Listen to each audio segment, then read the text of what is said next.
Go live. Oh, now we're live. Now we're live. I see. Now we're live. I got to figure it out. Ladies and gentlemen, I am sorry. Sorry about this. David, my normal podcasting partner, handles all the technical details. All right. I'm just the pretty face that talks. And so I got to deal with all this. I'm a little bit frazzled right now, but we've got this live stream going. We're broadcasting on the Liberty Experts channel. We're broadcasting on Twitter. We're broadcasting on YouTube. So if you're on the Liberty Experts channel on Facebook, you can comment under there. We're going to see your questions. If you have any questions on YouTube, there should be a chat window there. We get all that stuff. If you're on Twitter, I believe there's some place for us to get questions. So this is it. We're the Liberty Experts. With you today is myself, Tim Moen. I'm the leader of the Libertarian Party of Canada, the better half of the Liberty Experts podcast, I dare say.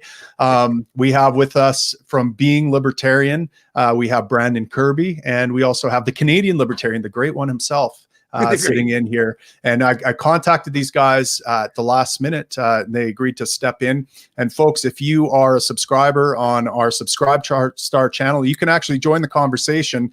There's a link there, and you can join us and actually be part of the conversation. But if you're not, you can still send your questions through the normal channels, and we'll try to answer as many of them as we can tonight. So guys, carry on. Sorry, I interrupted your conversation by going live.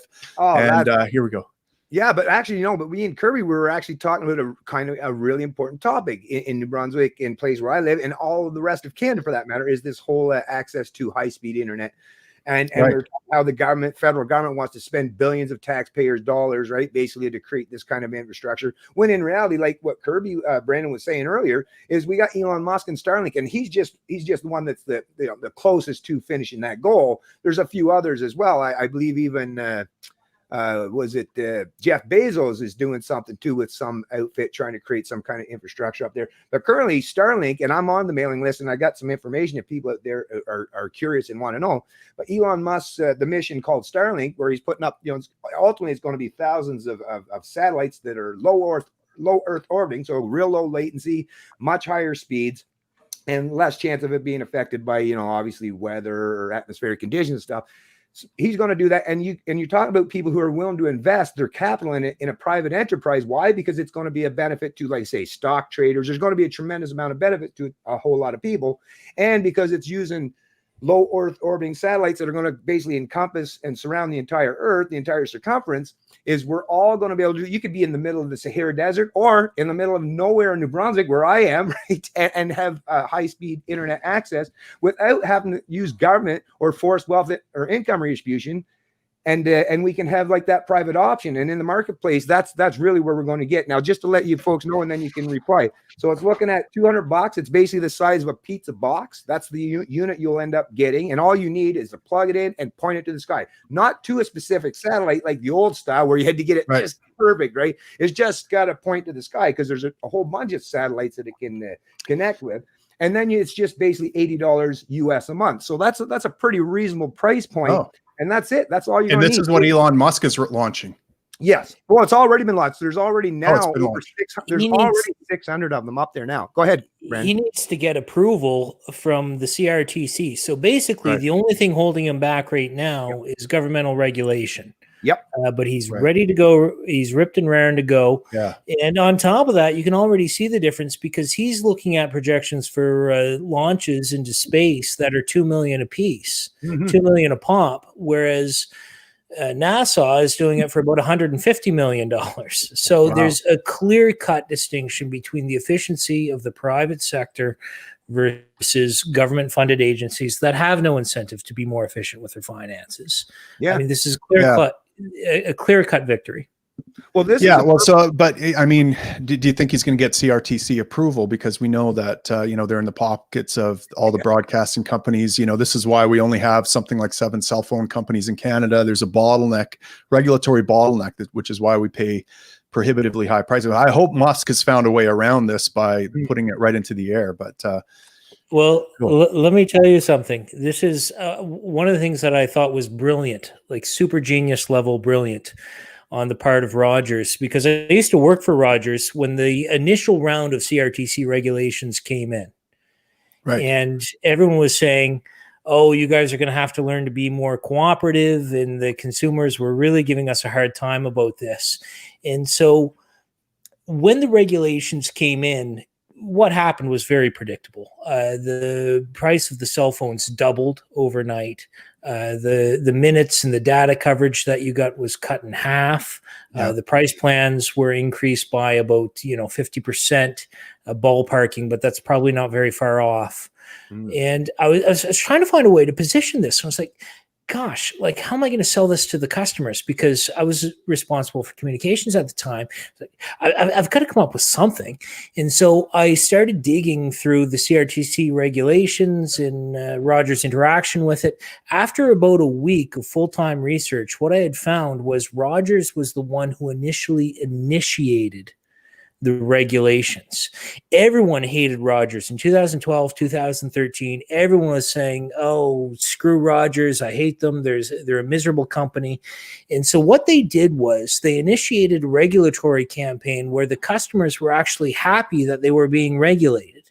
And so what they did was, which was so genius, they took the consumer hatred against them and they used that to maximize their profits. Right. That is genius. I mean, it's right out of the old playbook, right? Of cronyism. Can I just say something real quick there before you chime in there, Tim? Because this is actually the one thing that, and someone actually commented in the comments here. Oh, I can't click it on my end. I guess you have to do it. But anyways, CRTC doesn't have jurisdiction in space. How does that factor play into it? So that's the one thing I would even ask. Why do you even? Now this is an area that I'm obviously not privy to the kind of knowledge that I suppose other people that are in the legal fields may be, but we're not talking actually ground based. We're not talking about any infrastructure that would affect plane travel. But we're talking about signals of some sort, right? Obviously, there's going to be some kind of radio signal or satellite signal coming through Canadian airspace, and the CRTC controls all that. All those waves floating around out there, the CRTC controls, and so. That's, I guess, where they have to get permission to put waves into our airspace. The CRTC would have something to say about that. Yeah, that's a good question, David. All right. We got our first question. This guy's might be a little bit too smart for this podcast, I suspect. Cedric Ramirez. What do you think of John C. Calhoun's idea of the concurrent majority in his essay, A Disquisition on Government? Anyone read that essay? No, I think it was from the 1800s. I've heard of it. Cedric, unfortunately, I haven't read it. Cedric, if you were a Subscribe Star patron, Subscribe Star / The Liberty Experts, you could actually join us live on this conversation. You could tell us all about it, and we could see whether we agree with your summation of it or not. But unfortunately, I haven't read that. I'll add that to my reading list, and maybe next AMA I'll have an answer for you. I guess you guys aren't any smarter than I am. Well, it just to me, it'd be the ideas. Who the person is? I don't know every person in history, but what were the ideas? I'd probably have an opinion based on their ideas. But for sure, there'd be some idea on the concurrent majority. I'm sure. Right. Yeah. So that I could respond to, but since I don't know the person or the essay, I'm not really privy to knowing what I would actually be responding to. So. Yeah, Roger.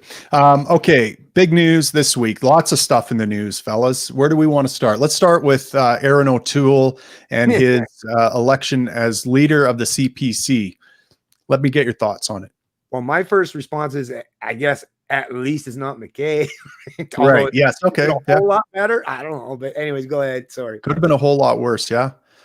Yeah. Well, I mean, I tweeted back in March, I retweeted something that O'Toole put out. It was a big meme of him saying, it's time to put Canada on a war footing. And he was talking about enacting the I think it's the War Measures Act or Emergency Measures Act, one of those sweeping acts that allows them to violate civil liberties in order to manage the pandemic. And, of course, he had a little caveat under there of, we'll be careful not to infringe civil liberties. Well, why do you need this act if you're not going to use it to infringe civil liberties? If you need to infringe civil liberties, you kind of need that act to do it. So it's kind of double speak from him. But it just reminded me that they're all a bunch of big government authoritarians at the end of the day. And there's something to Michael Malice's phrase that conservatives are progressives driving the speed limit. And, you know, I say progressives are basically communists driving the speed limit. And I guess that would make conservatives essentially communists driving the speed limit at the end of the day. Is that a fair take? Can we step it up a notch? I don't see a whole lot of difference between them. Go ahead. Sorry, Brandon. Go ahead and dig in. Well, did you guys see my comment on being libertarian? No, I didn't see it, no. Well, I really, because we're at a situation where gender is a very confusing thing these days. Yeah. Erin O'Toole, I mean, he looks like a man, he sounds like a man, but he spells his name the way women spell it, and he's Saudi Arabia's bitch. So right, okay. You know, I was going to go lowbrow too when I'm like, Aaron, what kind of name is that? It should be A-A-R-O, you know. Yeah, like my son. He spells it the Gaelic way, but I'll tell you, he really wants to strengthen Canada's ties to Saudi Arabia. Look, I'm not too far, and I guess, Bennett, you're not too far either from the largest oil refinery in Canada, which is St. John, New Brunswick. 2 hours away. And let me tell you, they're refining Saudi oil. They can get Alberta's oil. They can get that, you know, via the oil tanker. But you know what? We should not be funding Saudi Arabia's genocidal war campaign in North Yemen. We should. I worked in anti-money laundering, counter-finance of terrorism. I still have a company that's domiciled in the Cayman Islands with respect to that. And I can tell you, I look at the watch list, Saudi Aramco, their nationalized oil company, has been on every terrorist watch list. They have been caught wiring money to terrorist groups, and we're buying their oil. And Erin O'Toole wants us to strengthen our ties to people who are funding terrorist organizations that are trying to kill us. Not to mention, they execute LGBTQ members. They will punish a woman for having been sexually assaulted. This is not a country we should be strengthening our ties to. So many human rights violations, genocidal war crimes. And Erin O'Toole, I don't see him as a traditional conservative. I see him as a political opportunist. Yeah, well, let me just build on that actually real quick, because you're making the case, and I totally agree with you with the whole, you know, using Saudi Arabian oil. Although at the same time, like I say, I recognize that there's going to be trade. Now, if these companies, these corporations are doing what you're saying, yes, I wouldn't want to trade or interact with those people. But even if you take that part of the equation, and that's already enough that, like I say, if you're a principled person, you would option for some other alternative. For Alberta's oil. Alberta's oil is fine. Here's the insane part of it is right now, I'm not sure if it's even reached there yet, because it's going to be one hell of a long trip now. But actually, there is going to be Alberta oil that's going to finally reach the destination of the Irving refinery in St. John. The unfortunate thing is, because environmentalists, which is, to me, this is the crazy part. If you're an environmentalist, you're concerned about, you know, damaging the environment, right? Or mass consumption of fossil fuels. So rather than allow it to travel through a pipeline, which would be much, much less resource intensive, because the infrastructure is completely different. Well, they are actually sending ships right now all the way down, all the way from the West Coast, down through the Panama Canal, all the way the hell back up, crossing all that ocean, you know, days, weeks of voyaging, added expenses and cost and all that fuel that you're going to use. But ultimately, they will get tankers from Alberta docked in the St. John port, which to me is the most mind-boggling. If you're the most insane, if you're Greta Thunberg herself, surely you must think that is an insane way to do things, right? Come on. I mean, even the environmentalists got to be shaking their head at that kind of nonsense, right? Yeah, it's ridiculous. Yeah, and I mean, you're absolutely right about Saudi Arabia. I mean, it is a kind of a backwards place. I remember a few years ago, I used to do international air ambulance repatriations. We were flying this critically ill girl from Los Angeles back to Abu Dhabi, and which she started crashing over top of Saudi Arabia. So we had to tell the pilots to make an emergency landing, I think in Riyadh. And we landed in the middle of this, it was kind of a sandstorm, and all these Arabs came out and were yelling at us, and they each one wanted to see our passports. Meanwhile, we're trying to keep this little girl alive, doing everything we can to appease these people. And at one point, my nurse, this female, she had just had enough. And she's like, that's it. That's enough. If you guys don't let us through right now, this girl's blood will be on your hands. And the one guy that was Mr. Boss Man, I thought he was going to kill us. I thought for a split second there, but he he kind of opened up his eyes and looked at his mates, and his mates just all started like belly laughing and pointing at him like he just got dressed down by this Western witch. But that was a very tense moment for me, and I can imagine you know, all the stuff that goes on behind the scenes in Saudi Arabia. What do you guys think about you know, the Conservative Party has this this regional point system, right? So it's kind of almost like an electoral college. So I think Leslyn Lewis was ahead on the second ballot. Like she probably got more. She was probably the most popular candidate. Yeah, she did. Like she won the popular vote on the round she was eliminated, which I found fascinating. Yeah, and that it is really fascinating, right? She got a lot of support out west, but of course, you know, they got a lot of last minute members in Quebec. Reminds me of how Bernier kind of got robbed of leadership. All these last minute memberships in Quebec were sold, and you know, each riding association is given 100 points weighting, right? So if whichever candidate it goes for, that's 100 points for that candidate, or whatever is how I understand it went. Well, let me put the question back to you, because how do you address regional disparities in the absence of that? Because, you know, realistically, if it's Conservative Party, if it's the Conservative Party, they're going to spend all their time in Calgary and Edmonton, Winnipeg, and so forth. And they're really not going to be spending as much time because there just aren't a whole lot of Conservatives in Quebec. I've lived in Quebec. I love Quebec. Nobody love the French language, love it all. But there just aren't a whole lot of Conservatives there.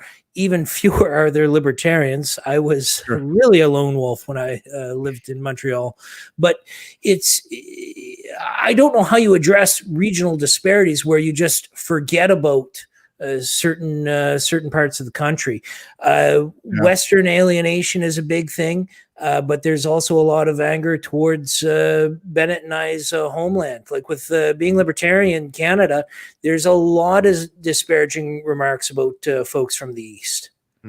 So, how do you set up a leadership contest without saying, "Oh, well, forget you, Maritimes, forget you, Newfoundland." Yeah, no, and that's a fair point. But what you have here essentially is you've got these ridings with like 11,000 plus Conservatives in them in Alberta, and then you've got ridings in Quebec and some of the Maritimes with maybe 100 or so people, right? And they're given equal weighting. That's how that's how O'Toole wins over Leslyn Lewis. And I saw an article today that said if McKay had picked up 1,200 key votes in Quebec in certain ridings, he would have won handily, even though he lost the popular vote. So I think it's just an interesting discussion to have about that. I don't know how you address that. I mean, with the Libertarian Party, we don't have a system like that. We would just basically have a straight vote, just popularity contest. I don't know if that's the right thing. We do balance it out though with regional representation on our board of directors. So we make sure we have someone representing each region on the board. So making, you know, substantive policy decisions for the party and that sort of thing. But I don't know if that's something to consider or not. Right. But at this point, you know, if we just get a competent leader, we're happy. You know what I mean? We need to build a point where there's a lot of contestants trying to take my position away from me. That's my dream. But I was really ticked off that Leslyn Lewis didn't win because her CV is very impressive. Yeah, it is. I mean, that's probably, I think, the most important thing when you send someone off to Ottawa or your provincial capital is what's on their CV. That'll tell you what they're going to accomplish. That'll tell you what they're capable of accomplishing. She's got a very impressive CV, and the fact that she didn't win, I thought was a huge blow to the Conservative Party. Hey, man, Cedric Ramirez just subscribed. Right, Cedric, awesome. Thank you, sir. Well, if you want to join our conversation and talk about your essay, about this essay, there is a live stream link. We'll bring you right into the stream and we'll chat with you directly. It's just that easy. It's that easy. One thing I want to say, well, as far as the election, the Conservative election, none of that stuff really. I mean, other than being a second or third thought, I don't really be honest with you, I don't really care, because none of these parties that are established, they all function in the same manner because they're the ones that benefit from the current structure. So none of them are going to shoot themselves in the foot, no matter which one they place as their figurehead at the top. You're basically going to end up with the status quo. And that's really basically what we libertarians are saying, is the status quo is failing most people, right. or at least the people that the incentive structure has been upended. And really what I want to do, as for no matter, I don't care about region, is I want to set up an incentive structure where we're getting back to the basics or the fundamentals of reward and competence, and people that are, doing things properly. And what's always irked me as someone from the East Coast is the wealth transfer payments. And I literally mean wealth transfer payments. They're called transfer payments for a reason, because they're taking and plundering the resources or the economic prosperity of people in the have provinces, places such as Alberta and Saskatchewan, and redistributing that wealth to people who are in these have not provinces. And when I've seen what that does, I've watched this my whole life that I've lived here, is it destroys, just like it would do in the family setting. If you were raising your kids and constantly giving them handouts constantly, well, you generate that, and you expand that out to an entire society-wide scale where you have massive lack of competition. Basically, two companies run everything in New Brunswick. It's Irving's and McCain, right? And you have very, very high barriers to entry. You have some small businesses, yes, but once again, they usually, once you've grown to any size, then chances are you're probably going to be bought up by anyone that might perceive you as actual competition. And because of that wealth transfer, there's no incentive for people to actually do something. But we know how the market works. And even politicians, as corrupt as many of them are, realize that the market would actually work to fill a lot of void and gaps in the fact that there's a lack of resources or economic development. But you don't have to do that. You don't have to worry about any of that stuff if you can just rob from Peter to pay Paul. And that's the problem. You're destroying the incentive structure. And a lot of people on the East Coast, whether you're talking about Newfoundland, New Brunswick, Nova Scotia, there's some great talent. Absolutely. And I mean, not just on the East Coast, but there's some amazing talent on this side of the country. And unfortunately, the people that have talent or are ambitious or anything like that, they have to travel elsewhere, right? Which not only disrupts the economy of New Brunswick, but you're disrupting families. You're pulling families apart. To me, like I say, it's just a terrible, terrible structure that increases a lot of the detriments of what this wealth transfer does to people. And that's what I want to do. If as a Libertarian Party leader, I would hope that, obviously we wouldn't want to tear the bandage off entirely, right? Because we know we don't want grandma to lose her. But I would suggest, and I think you would agree with it, is if we could get the Libertarian Party, to have some semblance of a voice on the big stage, I think that would be a big thing to do, is open up the internal market of Canada. Remove the incentive structure for these damn wealth transfer payments and allow some economic development and flourish to take place. Because I'll tell you, even not just for that aspect, not just for the economic development, but I think of the countless tens of thousands of New Brunswickers, Nova Scotians, and people like myself, where there's very few of us are here to take care of the olding and aging elderly people here. And why? Because we have to be elsewhere to generate income or to be prosperous. Right. And we're leaving a lot of people who are dying lonely with nobody around. I mean, that to me is also not just the economic case, but the social case and the case. Oh, come on, Bennett. Come on. Right. You've skipped town and gone to Ontario. I've skipped town and gone to Cayman Islands. I've skipped town. You've skipped town. Yes, I have. And I'm telling you. And I mean, look, I have have that set of policies, I guess, to thank for my wife, who's from Newfoundland and was an economic refugee who came to Alberta, and she's the best kind by, you know what I mean? Great people out there, love them to death. And it's a shame. And it's not just the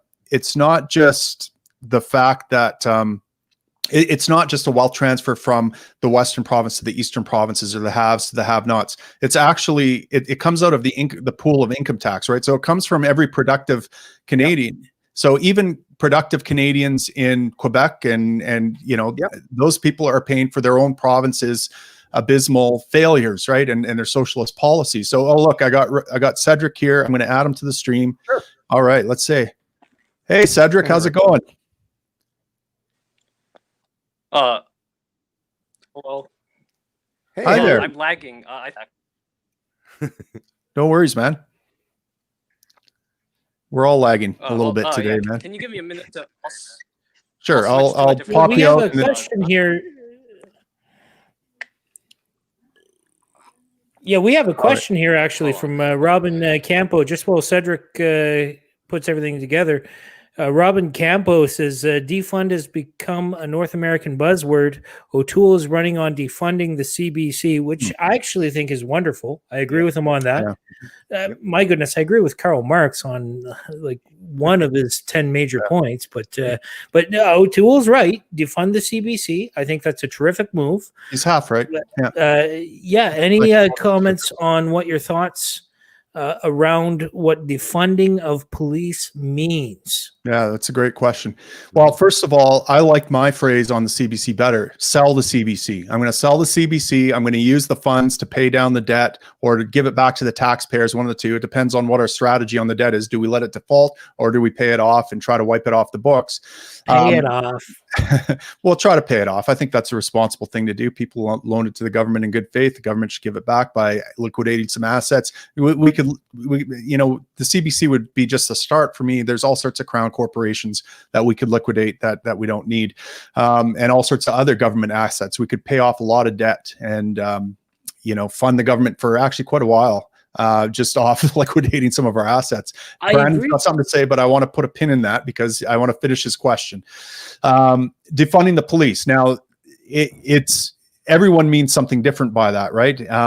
It's like you say, Robin, it's a buzzword.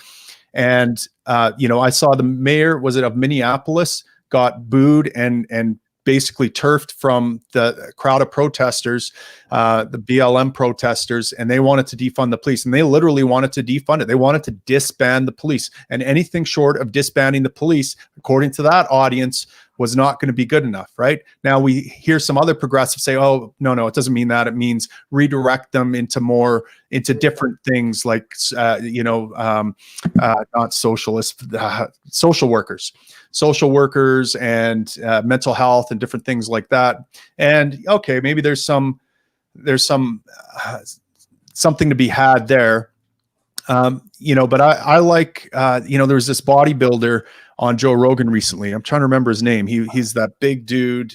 Bennett, do you know anything about bodybuilding? You know the guy I'm talking about? I'm not sure which one you're talking about. Yeah, he's giant. He's kind of crippled now and broken down, but he was the biggest guy. He was like 5-time Mr. Olympia, big black guy. I'm trying to remember his name. But anyways, he's a cop. And he was saying that, when he got hired, you had to have a college degree. And like there was a really high standard. No, not that guy. No, it's not that. Yeah, it's really bugging me that I don't, because I got a poster of him downstairs in the weight room. He's the guy that says lightweight baby. Can't remember his name. He's one of the strongest guys ever. But anyways, he was saying that they had this high bar. You had to have a college degree to get in, right? And now there's some police departments, if your IQ is too high, they won't accept you. And while I think that might be part of the problem, we want high quality. Yeah, Ronnie Coleman. Thank you, Hannah. Appreciate it. Ronnie Coleman. God damn, I'm pissed. Couldn't remember that. So anyways, he's saying, look, what we need is higher quality candidates. So, and maybe they need more money maybe they need to cut down the amount of police they have, get rid of the unions and hire like high performing candidates and pay them adequately, because, even this, we'll get into some of the controversial shootings and stuff like that are in the news lately. But I think a lot of those, even though you can defend a lot of them from the side of the police, they didn't need to get to that point. I mean, there are probably better ways if you're good at de-escalating. And I see this all the time in my line of work as a firefighter paramedic. Police escalate things to the 10th degree. Like we are there, we're de-escalating, we're getting compliance, we're getting a cooperative patient who's voluntarily going along with our recommendations. Then the police show up and everything escalates, and then the fight's on, and then the patient's bruised and in handcuffs. And that happens all the time. So I think that there's a lot of training and culture changes that can happen in the police.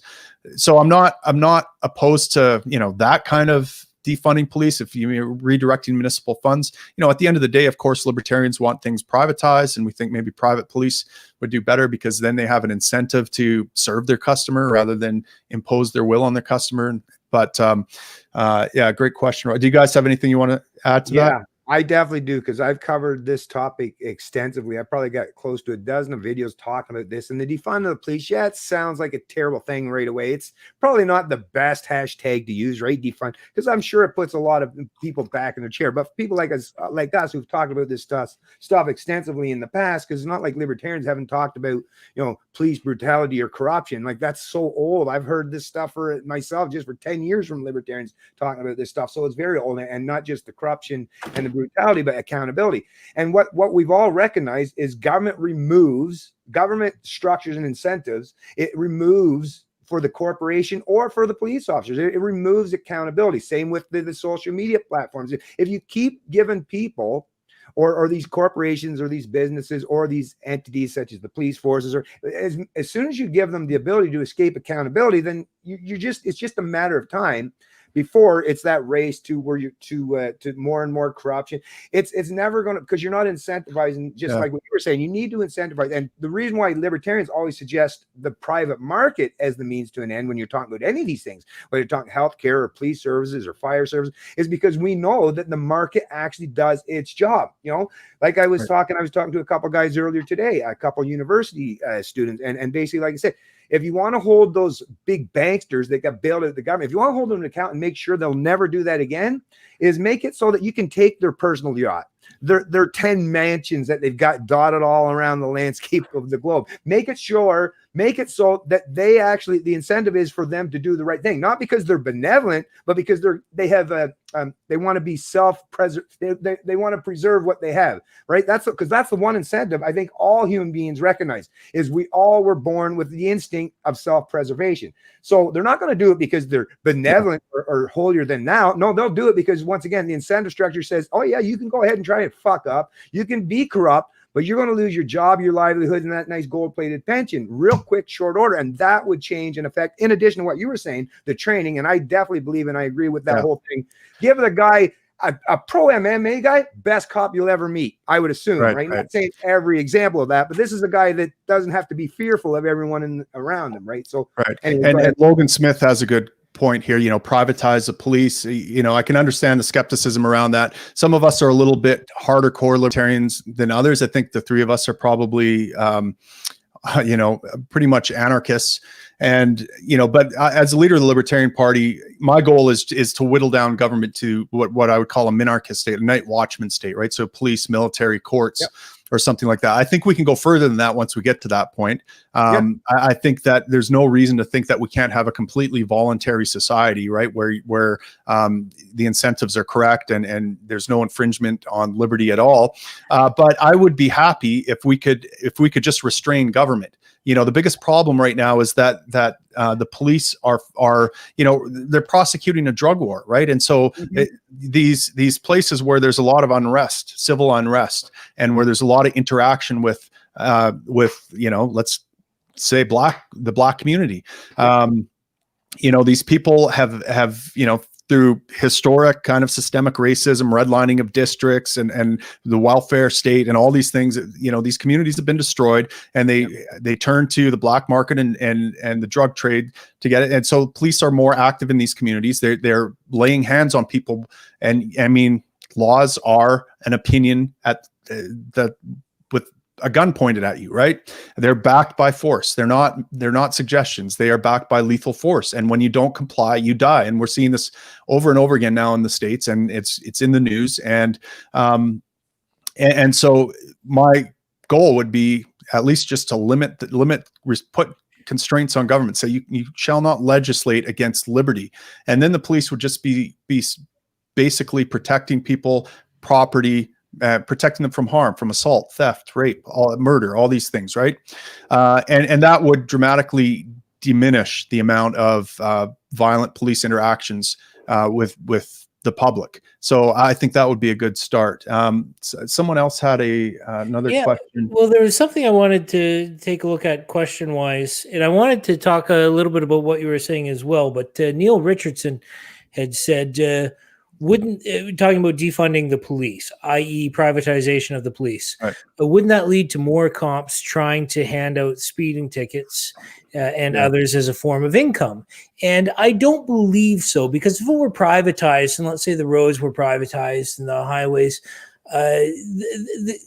the owners of the highway would not be incentivized to say, "Oh, drive on our road, you'll get a speeding ticket." Yeah. You know, I mean, it would be like Walmart handing out fines every time someone did walk the wrong way down the aisle, right, against the arrows or something like that. I mean, that's just not, you wouldn't get very many customers by doing that, by handing out fines and saying you know, if you accumulate a certain number of fines, you won't be allowed in the store anymore. No, they would try to work things out voluntarily. And if you're paying for police, you know, through voluntary contributions because you want security, you want law enforcement, you want them to serve you. I mean, they're literally accountable to you at that point, right? And so is it accountable to you to continually fine you on top of what you're already voluntarily paying them? So I don't think fines would be a big thing on private roads, to be honest with you. I think if you were a road owner, would you want to fine your customers? You might, you know, do other things. You might say, look, you know, your annual toll or whatever is going to go up if you keep this up, if you keep driving dangerously. right. You know, I think that I don't even think they would have speed limits the way we have them. I think they'd have speed recommendations. And if you're driving far too slow or far too fast around that, you might get like a dangerous driving kind of charge. And, you know, you might be dealt with from that. But I don't think an arbitrary speed would be something that I would look at prosecuting as a road owner or something. But we don't know, though, because I'm not an infrastructure expert. Maybe somebody would. I mean, if I did own a road, I wouldn't want somebody driving 160 on it. Can I just say one more thing there, guys? Because actually, this is one thing that I'll say, because we libertarians, we get bogged down into, and we're so good at it, you know, because we've analyzed this stuff so many times in our mind. Yeah. And we can basically say it in our sleep, right? But I think if we just even step back to this, if you think about the question, so what are we talking about at the end of the day? What is the duty? What is the task? What is a police officer? Yeah, it's someone to not necessarily prevent crimes per se. I mean, that's maybe a secondary, but a lot of times they come along after the fact, because very few times are crimes actually prevented from being committed because nobody has ESP. Police officers are mostly historians, right? They write that, they come there and they say, okay, what happened here in the past? Oh yeah, you had some stuff stolen. What did it look like? Okay. But what we really want is we want a society where people are fearful of retaliation if they use preemptive force, violence, or theft towards their fellow man. That's really all we want. Is we want there to be an incentive, or a deterrent to that kind of behavior. Now, whether that comes externally by offloading that to a police officer, and like I say, not saying we shouldn't have people that fill that position. There's going to be means for that. But I think the biggest thing, once again, as a libertarian, is what we can tell people is that's the personal responsibility thing. In my household, I've never in my entire life thought, oh, well, we're safe here. We can just rest our head at night, leave the door unlocked, or actually just leave the door wide open, do it because there's cops that will protect us. No, I make sure that I'm going to do what I can, you know, whether you got a dog, whether you got an alarm system, a camera, or whatever, you know, a gun, whatever you got, is make that emphasize the importance of personal responsibility and taking care of yourself and the people. And like I say, teaching good stewardship in terms or gun ownership and safety and all that stuff. Because if you look at the places that are most peaceful, not just in the US, but even in places like New Brunswick here,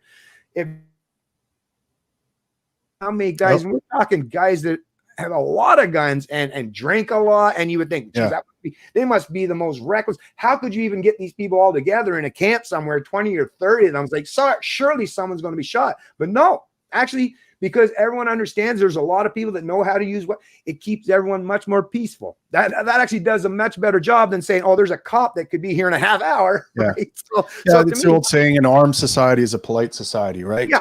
Yeah. I don't want to spend too much time going into the details here. Logan has a great question. How would a private police force serve municipalities? Well, I mean, it could be any of those things, right? It could be any or all of those things. It's difficult to say. What we would want is ultimately them to be funded voluntarily. I think that you would see private cities, right? So if you think about how a city is formed, a developer might develop some land, sell some lots on there, and he would sell it with conditions. There would be caveats that you're voluntarily agreeing to. You have to have certain type of architecture. You can't have like a little hermit's cabin next to a mansion or something like that. You would want your neighborhoods to look, similar. You'd have infrastructure like water and sewer and garbage, maybe fire and police services, and you would pay the developer or whoever, maybe to maintain them. You'd have an explicit contract with them, though, right? If you don't maintain these services, I have legal recourse. And right now we don't have that. We don't have direct access to justice when the city doesn't do its job, when their cops shoot us, or when their cops do this or that to us. We have to raise all this political action. We have to hope that we get the right politicians in there, and then nothing changes, and you exert all this effort to try to get a little bit of justice. But with more direct, accountability, you'd have more immediate access to justice, because if they aren't living up to their explicit end of the bargain, that you could take them to a court and get restitution and get things resolved, just like they could to you if you didn't pay your annual fee to the city. I mean, it would look very similar to taxation, but you would be voluntarily paying for it, and you would have immediate access to justice, because you do have to contribute something when you're living in a community and you're sharing infrastructure. I mean, someone's got to pay for those roads and those pipes and those sewers and all the different things. And you would see a plethora of different arrangements, right? Like some city owners might, have neighborhood watches, or who knows, right? Or you could, the sky's the limit with that kind of thing. But when the government gets involved, there's a one-size-fits-all solution called we control the police. We tell them what to do, and fuck you if you have any complaints about it. Can I raise? Oh, hold on. Cedric is in the stream here. Let's get Cedric in there. Oh yeah. And sorry, Cedric, I've been kind of keeping you on. Let's see if he's. Is my mic working? Oh yeah, we can hear you loud and clear, Cedric. Okay. So I brought that the topic of the concurrent majority up because I read that article like of the Western Standard talking about how Stephen Harper originally wanted one member, one vote for leadership elections, like back in when he was merging the Canadian Alliance with McKay's PCs in 2003. Right. So it kind of reminded me of it reminds me of the phrase democracy is tyranny of the majority, because right. Yep. Stephen Harper, like the Canadian Alliance comes from the Reform Party, and they believed in Preston Manning, the leader of the Reform Party. He believed in referendums, which is basically absolute democracy. You don't, as in, because like in our system of government, we have like different regions represented, but like if you have like a vote on a referendum, then the different regions you don't really see the different regions in the results. Cedric, what do you mean by concurrent majority? So in the essay, Calhoun contrasts this with the numerical majority. The numerical majority is just like 50% plus one, but the concurrent majority is when the minority gets to veto what the majority wants, so it forces both the majority and the minority to compromise. And Calhoun gives the example of Poland, because for over 200 years, you'd have in Poland was like a monarchy, but it wasn't an absolute monarchy. And the bishops and the nobles, each bishop and noble got a veto.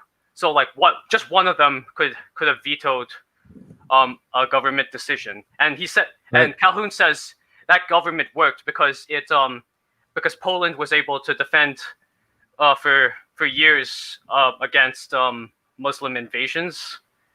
And he says that so he said that is one of his that's one of the examples he gives And I imagine, the Cedric, that it limits government somewhat too. I mean, it'd be difficult to. It's almost like having a minority government in a lot of ways. Like you to get anything passed, you really need to get almost a consensus of people to agree, right?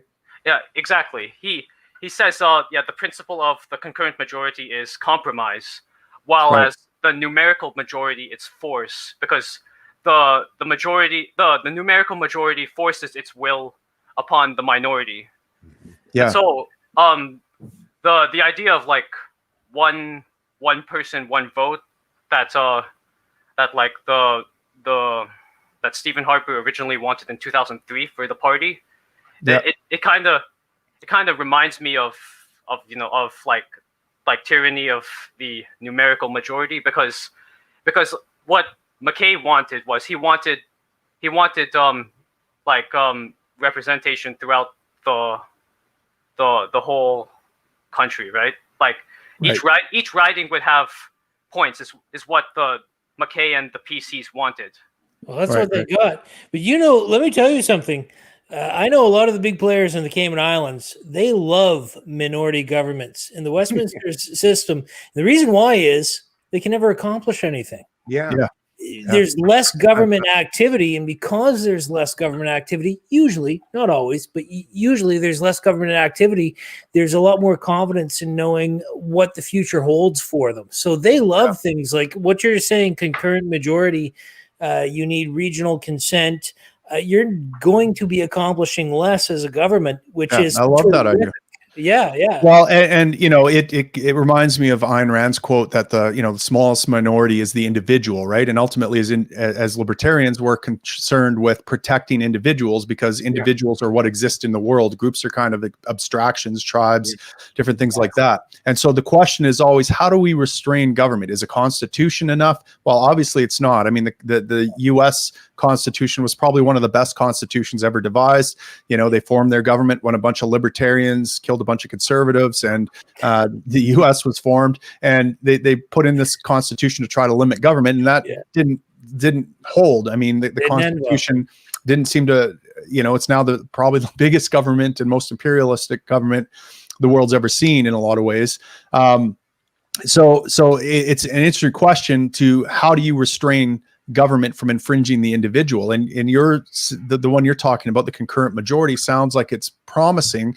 I don't think it's a be all end all though, because not every individual gets to veto what the government's doing, right? Like Bennett or we're not in government. We don't get to veto the expropriation they want to do on my house. Everyone around me wants to bulldoze my house and put that interstate through there, but I don't want it. Well, I get overruled. I don't get to veto. So, but I do like the idea of, my wife just turned on the lights. Look at that. So I do think it's a step in the right direction. The other things I thought of to constrain government, and let me float this by you, Cedric, is, in my policy last year, this was probably the most contentious issue or platform piece I raised with our members. I had something called the chicken hawk policy, and that was if you are a politician and you want to vote for military action, you have to have skin in the game. In other words, you either have to immediately volunteer for or be drafted into a frontline unit and serve with the troops that are going into the battle that you're recommending, or you have to submit a substantial amount of your wealth to fund the war effort. You have to have some actual skin in the game, because that, to me, that was the only way we could know that you were serious about this, that you weren't like trying to get votes and popularity or improve your private interests with oil companies or whatever, that you actually thought this was a serious thing. You were willing to go there and bleed with the troops that you're sending off to kill and die, because you think it's worth it. And as Prime Minister, I can tell you, I would be willing to do that if I thought the war was worth it. If I thought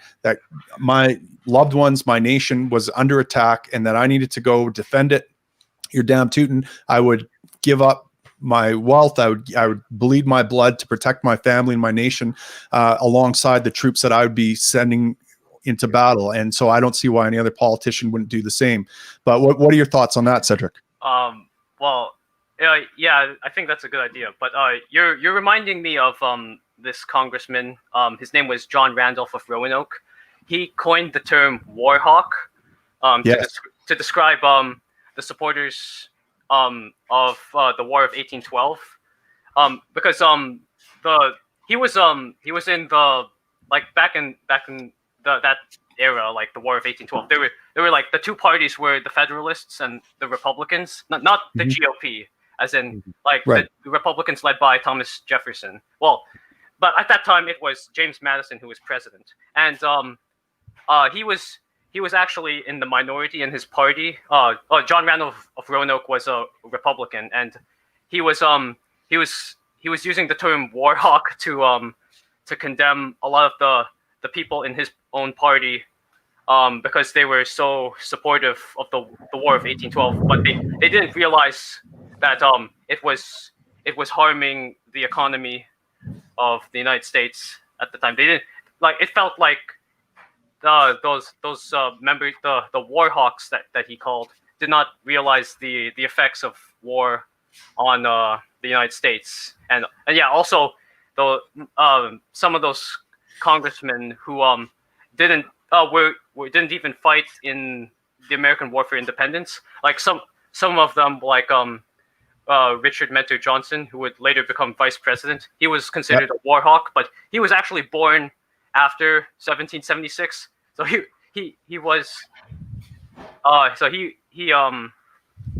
didn't really know what war was like. That's just one of the war hawks. Yeah. Also Henry Clay, who was Speaker of the House, he was also born after 1776. So though the War of 1812 was I think the first major war they were in. Like they were having wars with the natives like all the time, but but this was like another big war against a big country, and we won that war. Good for us. Yeah, we kicked you out. Yeah, I do. We've got a couple of questions rolling in. Oh, sure, we'll roll in. I just wanted to say thanks to Cedric here. Cedric, the reason Cedric is in our live stream right now, ladies and gentlemen, is because he is a patron of us. He is a subscriber. If you go to Subscribestar/The Liberty Experts and become a subscriber, you can also join the conversation live and tell us what you think live and all that sort of thing. So I just wanted to say thank you to Cedric for that. So let's hit some of these other questions before you take off. Okay. Before Brandon does that, I just wanted to actually reference to Cedric because he brought up the majority and the minority thing, because I wanted to kind of chime in on that just real short here. But in Canada's the parliamentary system that we're under, the first past the post, it's actually tyranny by minority, to be honest with you. Just to clarify things. So it doesn't even have to be the majority that you were referencing, the 50+1, right? Actually, in Canada, under the first past the post, and Trudeau himself said, well, this is the last election, right? But once he realized that he can use that 38% of that's just the voting population, right? Not the 10 million that's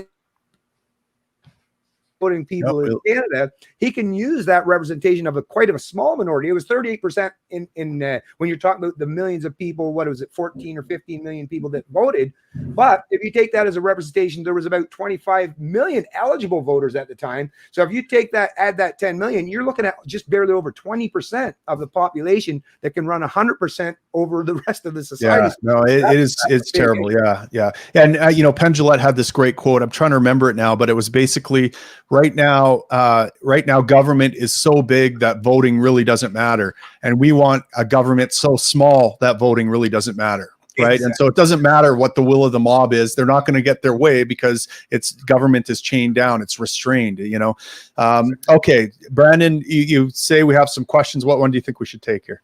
I think we should take them all. We've got Steve Ryan, who said the American Constitution. What's that? I know Steve. Just saying hi to Steve. Yeah, I know Steve for a long time. He's been following for a long time. So nice to see you in the chat, Steve. The American Constitution is all the proof you need to know that minarchism does not work.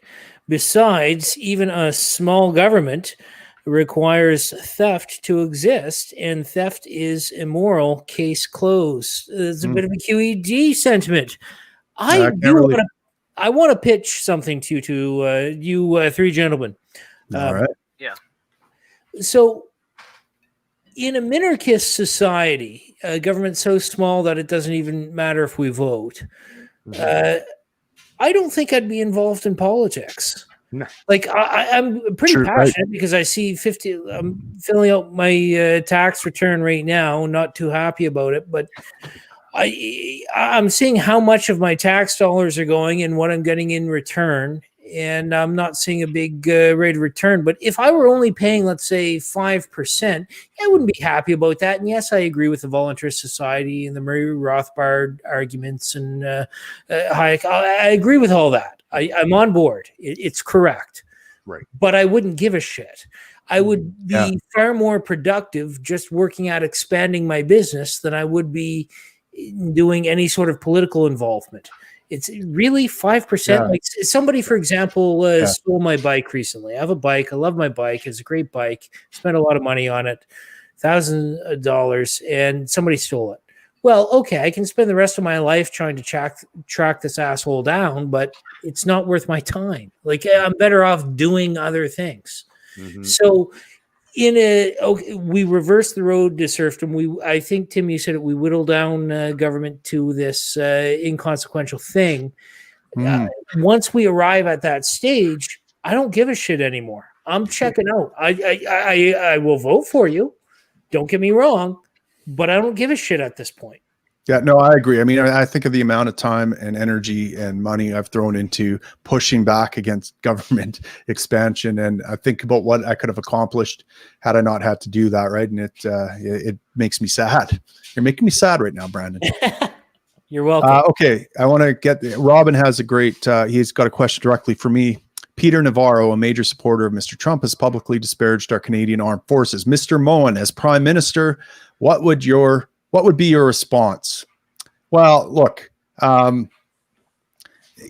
guessing Peter Navarro is probably a pretty big war hawk. Well, I don't know. He voted for Trump, so maybe not. But Trump has always said, we need more of our NATO coalition to put more of their GDP towards their military, right? And I think that it's NATO members are supposed to be at 2%. Canada's below that. Most nations are below that. The US is carrying the lion's share of the work, let's call it, of NATO. But look, the problem is I would challenge our involvement in NATO to begin with. I mean, the Cold War is over. We've defeated Germany. Do we need, we can be friends with countries. We don't need to have this organization called NATO that, from my perspective, is going into the Middle East, disrupting things, creating an environment that nurtures terrorism. I mean, just look at the bombing of Libya that Harper and Hillary Clinton and Barack Obama were involved in. And Trudeau. And true, yeah. I mean, everyone voted for this, right? No one pushed back, not even Maxime Bernier. And we now have open slave markets. We have the most militant Islamists running the show. We have terrorists abound. Terrorism has gone up exponentially since the invasion of Iraq and Afghanistan.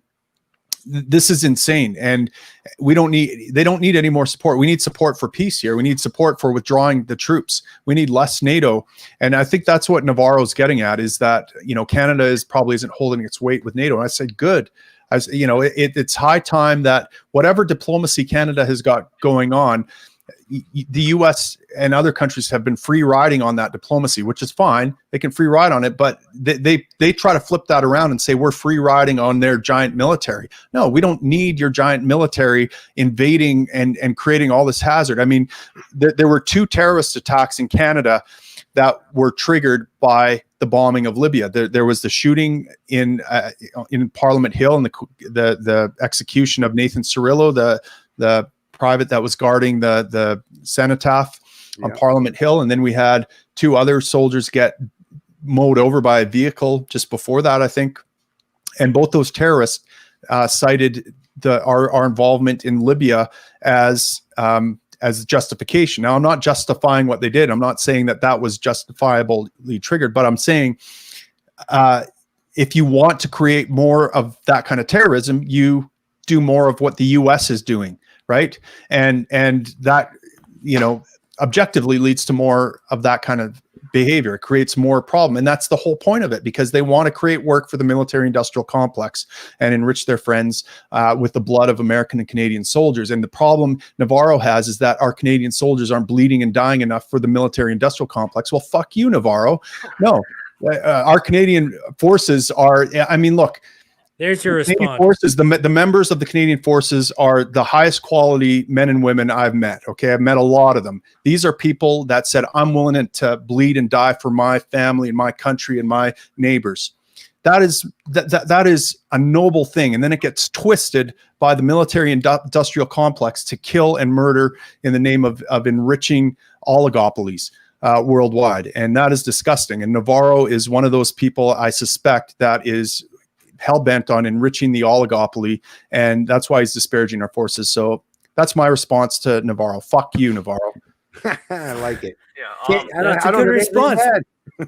Well, we've got SNC-Lavalin, we have General Dynamics, we've got our own military-industrial complex, but I'll tell you, Sam de Kunda has a interesting question. Do you feel the same about the new NAFTA equivalent as you do about NATO? Yeah, I mean, I'm not a huge fan of these managed trade agreements, which is essentially what they are, and they're all, you know, look, these trade wars all seem to go with the same kind of game theory, right? Which is, okay, the U.S. is putting tariffs on something we export to the U.S., and that harms our producers, sure, but it also harms American consumers. So they're inflicting pain on their own citizens, hoping that the pain is greater on our side. And then we respond in kind. We inflict pain on everyone here, all the consumers in Canada, by putting tariffs on US exports or imports, I guess. And we inflict pain on a few US producers and inflict pain on the whole Canadian population by raising the prices for everything. I reject that whole idea. Here's what I would do with these trade wars.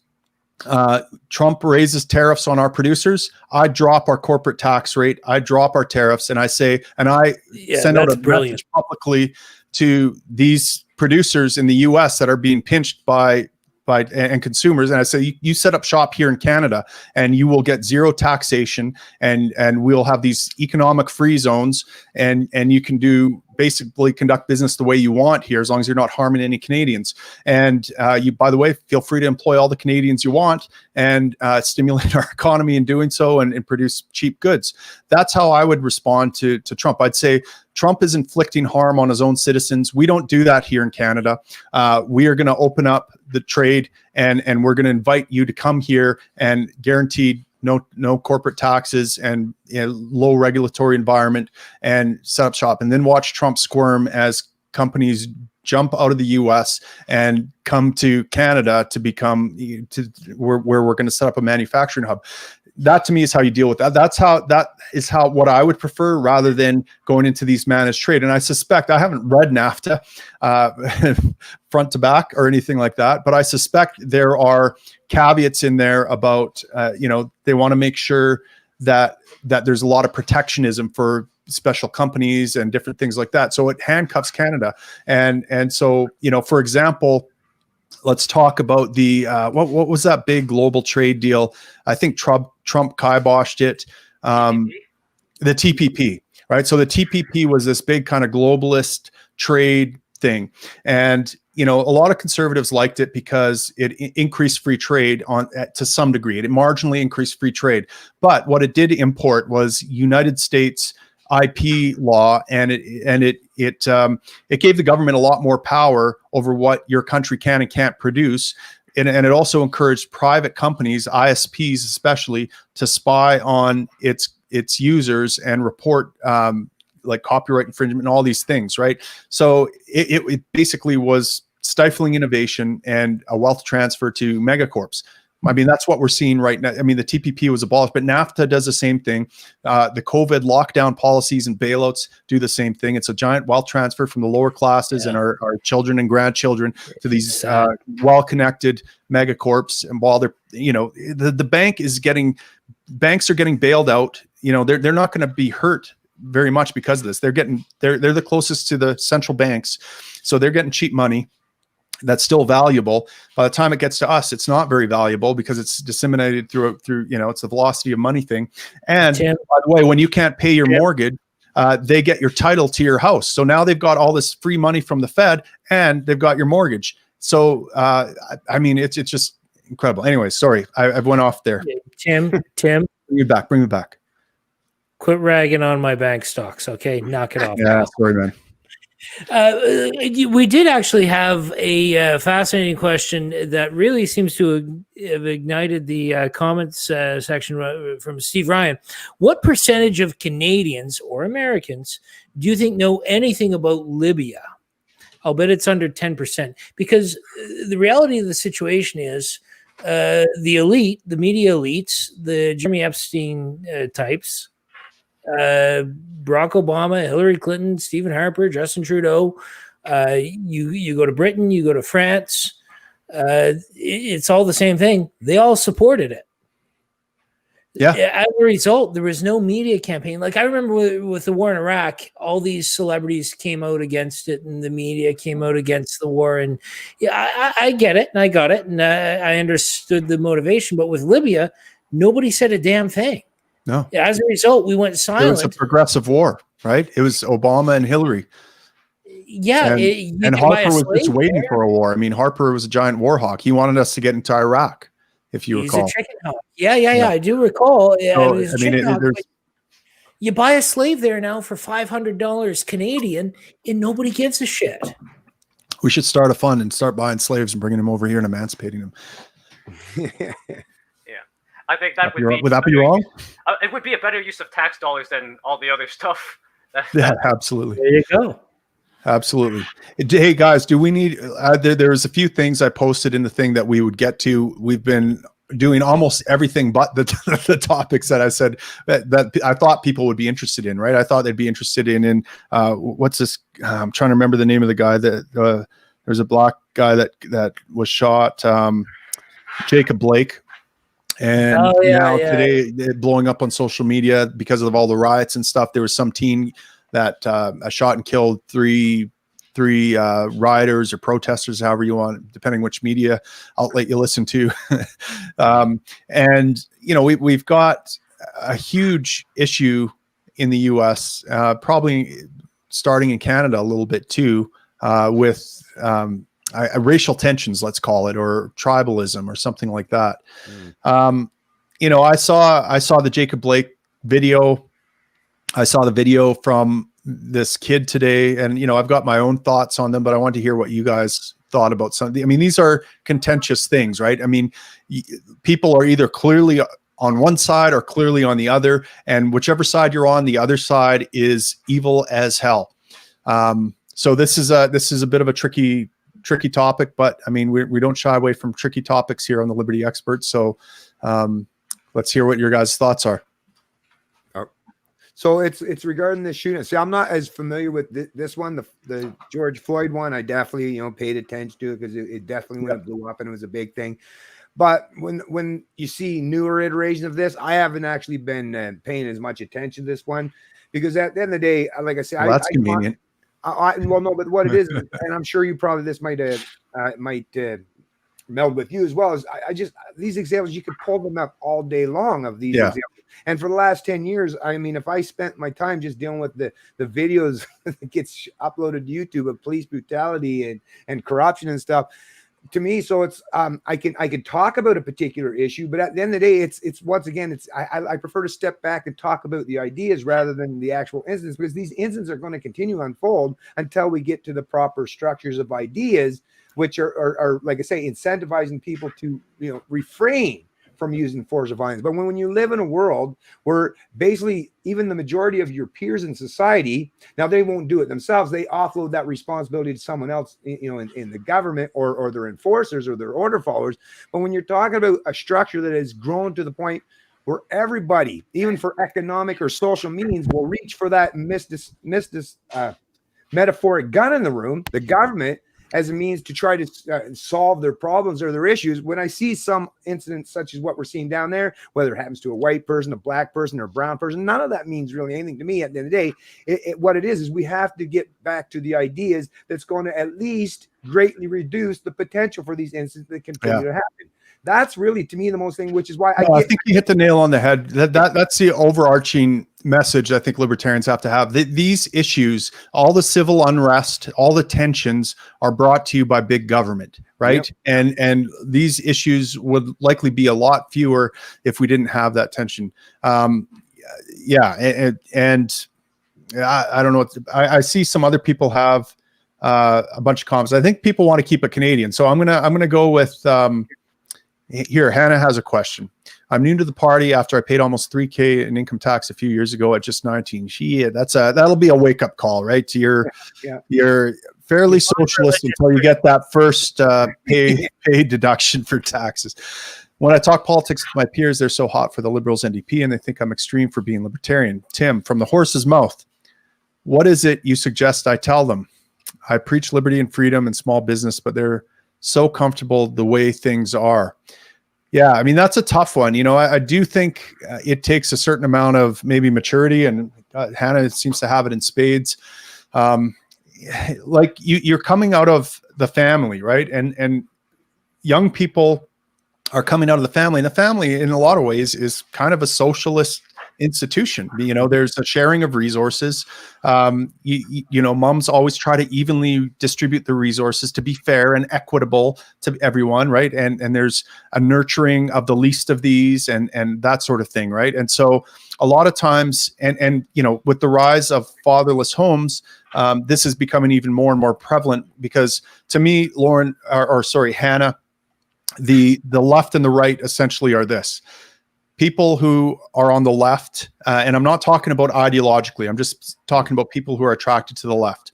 Yeah. These are people that that kind of resonate with like what you would typically describe as a typical mom, right? And a typical mom is encouraging equity, encouraging sharing, nurturing the least of these, caretaking the environment for the family, and is just very concerned about the needy and the meek, right? That's kind of like the motherly role in a family. And that matches very closely over what leftists are concerned about, what they're attracted to when it comes to looking at the larger system in society.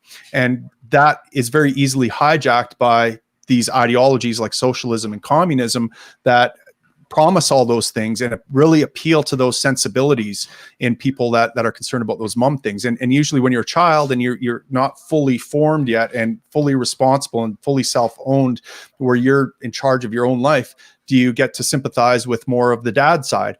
Or if you've had a good father role model, but again, that's becoming fewer and far between with the attack on the family and single motherhood and all these things, right? So fathers, what are they concerned about? You know, when I go out with my family, my head's on a swivel. It's external threat vigilance. I'm watching for threats. I'm scanning the room, just making sure I'm keeping my family inside on the sidewalk. I'm focused. When we had kids, here's what happened. My wife wanted to stay home more and nurture the kids. I wanted to get more overtime shifts. I wanted to go out and hunt more and gather resources for the family. That was my focus. That's what kicked in for me as a biological drive. So I'm interested in gathering resources, external threat vigilance, and boundary enforcement. That's where your mom starts and you stop, mister. Men are very good at enforcing boundaries and saying that thou shalt not pass this point. And kids need both of those in a healthy family, and we need both of those in a healthy society. And the bigger government gets, the more it becomes a zero-sum game where if one side's winning, the other side's losing or dying. And so it becomes an existential struggle at that point. When, you know, in a proper libertarian society, we want both of these types of people. We recognize that they are both compatible energies. They're not enemies. They are collaborative. We need them both. You need a family that has that protective boundary with gathering resources and nurturing and love happening inside it. So I think, Lauren, the thing is that young people are coming out of a family, and it's usually fairly matriarchal in this day and age, and they sympathize more with the mom, and they're really empathy driven, right? They're driven by emotions, and they really care about poor people. They care about the needy. They care about all these things, and they look at government as a surrogate parent. And government, in a lot of cases, has been their surrogate father, right? And they want a mom in charge of the government because moms care about all the things they care about, all the neediness and the poor people and that sort of thing. If you come from more of a patriarchal family, you're going to want more of a dad figure in charge, forcing those boundaries, right? Gathering reason, but again, we want to decentralize all that down to the individual or family level as libertarians. And so here's what I would say to your friends. I had a conversation with this leftist once, and it was a very good conversation, very civil. He was very curious about my beliefs. So that's the first thing. Are your friends even curious about your beliefs? If they're not curious, you might want to just move on or get different friends. If they're not really genuinely curious, they're probably not going to listen. But this guy was curious, and I planted a seed with him by saying, he's like, but Tim, aren't you, I know you're really active in the community. You advocate for the community, you fight for it. And I don't understand how this comports with libertarianism. I said, well, Ken, I'm like, to have a close-knit community, the first thing you have to do is put down the guns. You have to put down the guns, Ken, because you can't have a tight-knit community that is embracing each other and helping each other and looking after their neighbors when you're pointing guns at everyone saying thou shalt.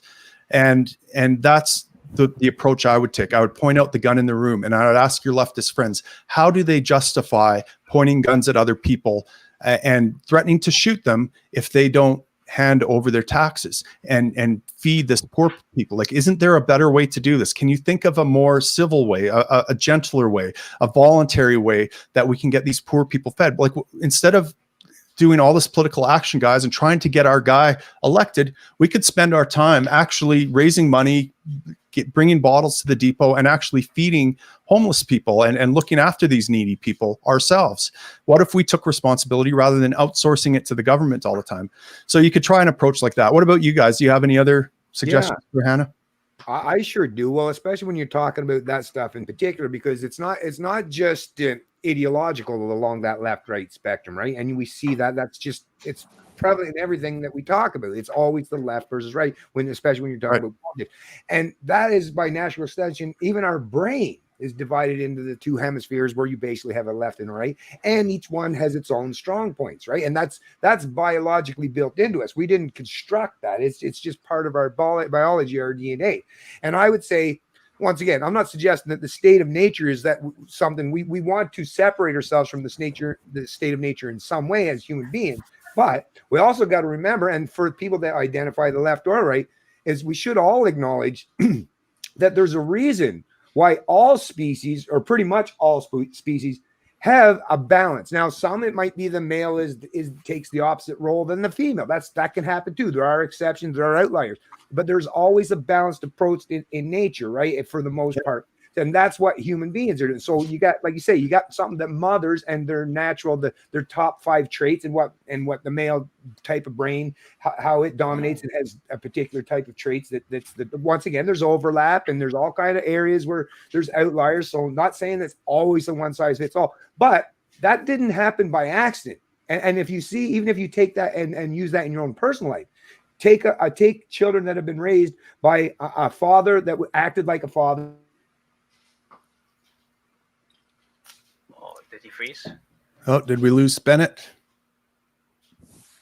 He's working with ExploreNet, so this is... Oh, Bennett, we lost you. We're going to move on, and hopefully you pick us back up. There we go. Oh, there, you're back. You're back. All right. Okay. What about you, Brandon? Do you have anything to add to that? Yeah, I would just add some pragmatic concerns. The reality of the situation is the higher we tax people, the more unemployment we're going to have. The more of this central banking that we have, the more we print out dollars, the rich will get richer. The people who are doing the printing, the people who are doing the bond issuance, they're going to become very, very wealthy. But the purchasing power for those who are on minimum wage or fixed income seniors is going to go down and down and down. And so the poor become poorer, the rich become richer with government, big government. They taxed companies into oblivion. They tax entrepreneurs. They put a bridle on the capacity for a company to expand. And so people become unemployed with a higher cost of living. And it's sad. People become not only unemployed, but unemployed in a situation where it costs more to live for things like food, for things like real estate, for things like, you go right on down the line, energy, clothing. You go right on down the line, and big government adds to the misery of the people. They steal your money and they give it to their friends. They give it to people who are poisoning the air you breathe with respect to certain polluters. It's a terrible, terrible situation with big government. Whereas if we could just take care of ourselves, or if we even just had more air to breathe, more of a capacity to take care of ourselves, then we would be better off. Well, and to springboard off that, this doesn't get talked about enough. Like you've laid out the economic thing, right? I don't know that young people would necessarily find that very compelling, but you could give it a try. Some people certainly are compelled by that. People that are autistic like me and Bennett and Brandon, we definitely are compelled by the mathematics of the argument, but. Even more than that this doesn't get talked about enough, is that we have outsourced our sense of responsibility for our neighbors and our community to the government, right? And this happens all the time. Like all these people, all these leftists that are being activists, that notice what they're not doing. They're not forming charities. They're not themselves going out and doing the work. They're asking someone else to take that responsibility. So we've outsourced this, and I see this all the time in my job. As a firefighter paramedic, we get 911 calls all the time from people who say, I remember one fire, I was going to be the commander because I was the first arriving fire truck and the officer on it. And I was trying to get information. I'm like, well, do we know where the fire is? Is it fully involved? Is there anyone involved? Like inside, I wanted to prepare for what my strategy was going to be and what kind of posture we were going to take with the crew to deal with the situation. And, dispatch came back and said, well, this person was just driving by and thought they saw a fire and, they didn't stop. And I've seen that so many times in my career now. It's ridiculous because there's a government department for that, right? The fire department. That's our job. People have no sense of duty or responsibility to their fellow citizens. The least you could do if you think a house is on fire is knock on the door and yell inside, hey, your house is on fire, get out, or do something, right? But they didn't even do that. I'm not expecting them to run in there into a burning building and be a hero or anything, but you could at least stop and knock on the door. In that case, it turned out to be just sunlight reflecting in the window. And so again, we had the whole city, all the fire halls responding through rush hour traffic, probably causing fender benders to get to this thing because someone refused to take responsibility. And this, if you think about it, this happens all the time. When people say, I want there to be a $15 an hour minimum wage, what they're not saying is, hey, I should start a business and pay people what I think they deserve. No, they're saying, I should force that person who started a business, who's invested their life savings into it, to pay people what I think they should be paid. Meanwhile, I'm not going to employ one damn person or do one damn thing to provide value or create a job. And in fact, they're not even saying I'm going to force that. They're saying I don't even want to be bothered to be responsible to enforce that. I'm going to ask the government. I'm going to outsource the enforcing to government. I don't even have the balls to go enforce that thing myself. So it's all about outsourcing with personal responsibility. My neighbor gets sick or he loses his job. I don't pay a second thought to it because I know there's a government service somewhere. And I just think if we remove that safety net, communities would be much more tight knit. And you think about the amount of social isolation we have and how ramped up it is right now. Like it was isolated before COVID-19, where we don't know our neighbors and our community and what's going on in their lives and how we can help each other. And now that's amplified even more with, you got to stay home and you got to cover your face so no one can even identify you and talk to you in a human way. All these things are just further isolate us even more. And I think that is a huge cultural effect that no one even talks about. Well, I think all of this is just virtue signaling put on steroids. People don't want to take personal responsibility. To me, my entire view of the left was cemented. It was back during the Kyoto Protocol, 2002, 2003, back when it was, now we have the Paris Accords. But at the time, it was the Kyoto Protocol, where I was being yelled at by all these environmentalists because I didn't think Canada should sign on. I thought it would be a waste of our time, a waste of our dollars. They said, how dare you? How could you be so selfish? You stupid prick. And anyways, we had a beer, we had some laughs and whatever. The end of the night came and we were going to leave, and they all hopped into their SUVs and I hopped onto my bike. I had a Jag sitting in my driveway, but I just thought my ass would look a lot nicer if I biked more often, so I biked. Yeah. And there they were, not taking personal responsibility. It's, oh, well, we need to be socialists. I heard Jim Carrey say that one time. We need to have a socialist society. Well, that's fine. So the next movie that he makes, is the cameraman going to be making the exact same wage that he's making? Are you going to take personal responsibility and say, I will redistribute my own wealth? Because you can live in a socialist society. You can redistribute your own wealth today. You don't have to say government has to force other people to do it. You can say, I will do this of myself. I will do this as an individual. But instead, they don't do that. They're just saying, oh, well, wouldn't it be nice if the government forced everyone else to do this? It's the hollowing out and the emptying of virtue. And can I just add in there, because you guys are right on that, and especially with bringing in that mandatory minimum, or sorry, not mandatory minimum, but minimum wages, is the one thing, and this is why it's so important for anyone, like I say, no matter where you identify in the political spectrum or what your background or history or your ideological preference is, it's so fundamentally important that to surround yourself, even if you just have one person, right? You can do your thing and associate with the people you want to associate that, probably you have much more in common. But if you lack that one person, whether it's in your community, your inner circle, or your family, if you don't have that one person in your life to help push back against some of the premises that seem to be always lopsided, then you're not just failing the people that you're looking to help, but you're failing your own internal consistency. So the minimum wage thing is a perfect example. It sounds good in theory, and I understand why people on the left empathize with, yes, there should be some floor. But what they leave out of the equation, and very few people that would be on their same side of the political spectrum or consider leftists will enter into the equation, is, but yes, go to a place where everyone's treated the same way, where they're paid equally. Like, so if $14 an hour is your minimum wage floor, you'll see what happens is a substantial portion of the people at that lower end of the socioeconomic spectrum are now all treated and paid, compensated the same. But walk into any grocery store, walk into any department store, you'll see that there's a very small percentage of those people working in those positions that are doing the bulk of the work.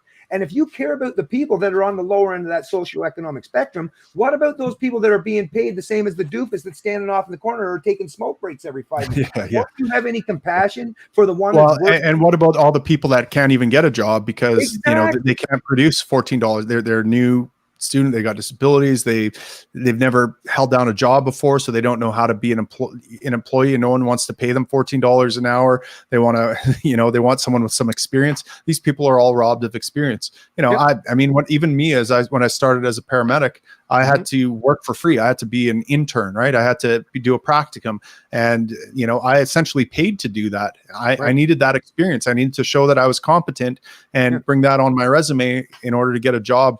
So, people are being deprived of that. Why not? I would have loved to have made $5 an hour, even on my practicum, but I wasn't even worth that because I was, more of a hassle than I was value. Yeah. Guys. Sure. Go ahead. Yes. I'm just about empty here. So okay. I was just going to say one more thing though. Is also like if you give people like that, you've basically cut them off. That's their peak, right? Because minimum wage in that position, unless they go to a different position, that is not only the floor, but that's also considered their peak, right? Yeah. So actually, if you give a person that start in entry level their first day in the job, they're going to have something to strive for. The incentive structure, if you pay them based on their performance, their competence, the time and effort they put in, then they'll have something always to strive for. The minute you said here, not only is it a floor, but it's also your ceiling. Well, now you've destroyed their incentive to try to better or improve themselves. So like I say, it just does a terrible job all around in terms of getting people to do the things that are right for them or the right that's going to be right for them and the rest of society at large. Right. So Joseph came into the conversation kind of late. He's asked if we talked about O'Toole and Bernier yet. Yes, we have. Well, we talked about O'Toole. We talked about how he's kind of just a status quo guy. And, he wants to use big government. He wants to use like the War Measures Act or the Emergency Measures Act or whatever it's called now to manage COVID, for example. He wants cannabis to only be used for medical reasons, not recreationally. He wants to strengthen our ties with Saudi Arabia. We could go on, but he's a big money guy. But I know I had some people asking me on social media what I thought about Bernier's salary, right? It's been revealed now. Elections Canada has opened up the PPC financials, and it's been revealed that, and I think Maxime got ahead of it and sent out an email to his members letting them know that, yeah, he's receiving a salary. So, I'm like, I mean, good for Max. Look, he's making all the right moves for himself, right? He is leader of a party that he can't be dethroned from. He is getting a decent wage from that party. He's also sitting on a fat MP pension for life that is, even more than I think what he's getting as leader of the party. He's making all the right moves for himself. It's making me question my judgment, my decision, because, I'm still humping hose for a living. I still go out and fight fires at my age and as my day job. And then as leader of the Libertarian Party, my salary is shit and abuse. That's what I get paid. It's absolutely nothing. And I signed up for this, by the way, by accepting the nomination for leader, and I have no regrets, but I also paid a hefty price. I cashed in my retirement savings and, to fund myself. So I've sentenced myself to work until I'm dead, basically. And meanwhile, Maxime Bernier seems to be sitting on a golden throne that he can't be knocked off of. And I got to hand it to the guy. I just, my hat's off to him. I wish I would have figured that out, but I don't know. I don't know what to do. I feel miserable. FML, right? Bennett, we're paying this guy less than minimum wage. That's terrible. Yeah. I'm not even getting minimum wage. But you know what, Tim? I'm going to push back against that a little bit, because once again, now we're going to talk about the subject of value. And you know what? Economic value, Maxime is definitely kicking both of our asses. And I'll admit, it'd be nice to get that $104,000 salary. I will admit. In fact, at this point in time, for me, I'd take half. But either way, like I say, let's forget about that. Yeah. But I look in my life, and I don't know much about yours, but from what little bit I do know, you've been greatly rewarded and compensated in life, not economically, but it looks like you have an amazing wife. Looks like you have amazing daughters. And you've got a lot of fulfillment in your own life, a lot of meaning in your own life that you can't, like, I bet you I could throw $1 million at you today and say, you get the $1 million, but you got to give up your family. I'm almost 100%. Well, I am 100% guaranteed that you'll say, no, you keep your $1 million. So that just goes to show that Maxime is playing the game. He's getting the economic compensation. And I really do hope, just like I when I commented on your post today, I hope the dividends do ultimately pay off for you, Tim, in terms of economics, because you definitely deserve it for everything. I deserve it, man. And Nathan's right here. I probably am whining way too much about this. I've watched like 5 videos and I hear him touting about how much he sacrificed. Yeah, I hear you, Nathan. It probably is a bit much. It's a bit of a sore spot, I guess, sometimes. And maybe it's my jealous. You have you're absolutely right, Bennett. Like I wouldn't trade it for the world. And honestly, the opportunities I've gotten from being leader of the Libertarian Party, being able to, invited to speak all over the world, being able to do this podcast, all this is a result of stepping up to the plate. So I would agree with you, like integrity, principle, character, all those things. I think they pay off in the long run. I think, when I approach my grave, I will have a lot of loved ones, and I'll feel pretty proud of the life I've had. Hopefully I don't squander it. Hopefully I don't become a raging alcoholic because of COVID or something like that and eat my words right now. But no, I appreciate that.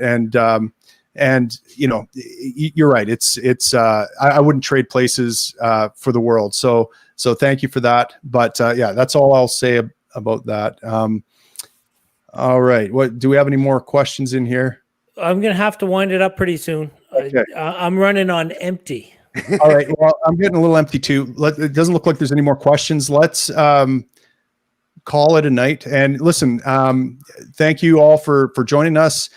Cedric, thanks for becoming a subscriber. And if you want to be like Cedric and be part of the conversation live, you can just go over to Subscribestar/The Liberty Experts, drop us a little donation there, and you can come in and be actually involved in the conversation.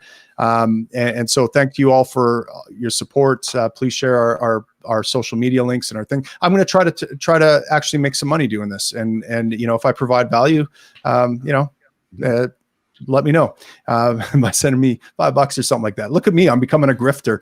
I always told David, I can't do this. I can't ask people for money. It's a block, but there we go. I'm asking. David, I did this for you. Thank you, sir. All right, guys. So Canadian Libertarian, where can people follow you?